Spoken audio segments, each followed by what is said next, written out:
Assalamualaikum warahmatullahi wabarakatuh. Saya Merisa Dwi Lestari dengan NIM 12640020178. Saya akan menyampaikan materi tentang teori motivasi dan penerapannya. Materi pertama yang akan saya sampaikan yaitu mengenai pengertian teori motivasi.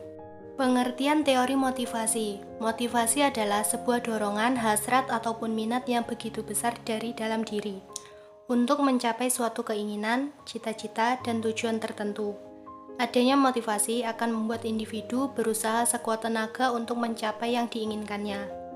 Seseorang yang memiliki motivasi tinggi akan memberikan dampak yang baik bagi kehidupannya. Tingginya motivasi tersebut akan mengubah perilakunya untuk menggapai cita-cita dan menjalani hidup dengan lebih baik. Oleh karena itu, setiap orang sangat membutuhkan motivasi untuk dirinya sendiri.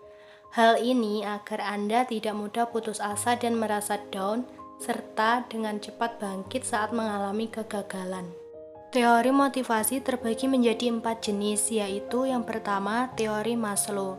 Teori Maslow beranggapan bahwa individu akan mempunyai perilaku untuk mendorong kehidupannya. Dalam rangka memenuhi segala kebutuhan hidup, individu cenderung akan berusaha untuk memenuhi kebutuhan pertamanya. Yang kedua yaitu teori keadilan. Adam Smith telah mengembangkan teori ini.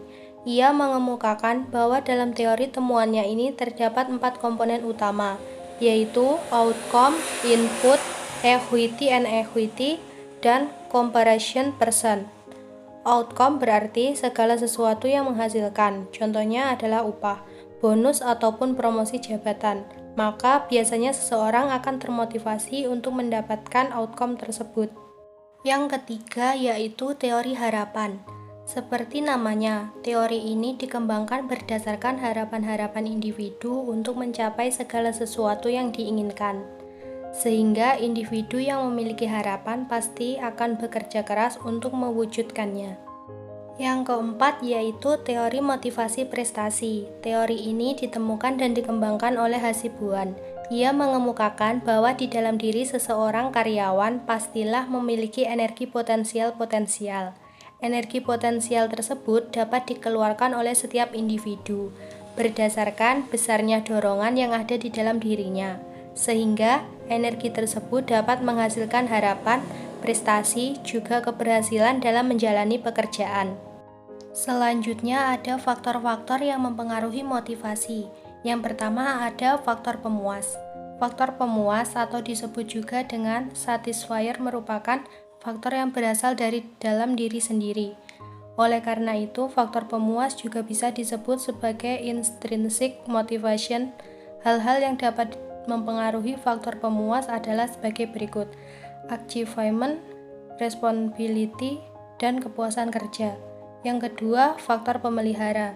Faktor pemelihara berasal dari luar individu, sehingga dapat disebut sebagai extrinsic motivation.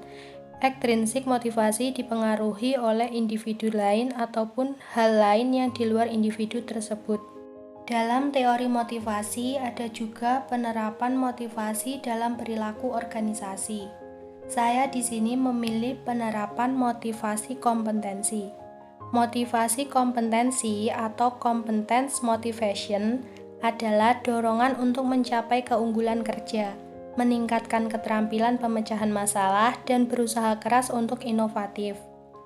Orang-orang yang bermotivasi kompetensi juga mengharapkan adanya hasil yang berkualitas tinggi dari rekan mereka dan mungkin terasa tidak sabar apabila orang-orang yang bekerja dengan mereka tidak melakukan pekerjaan dengan hasil yang baik.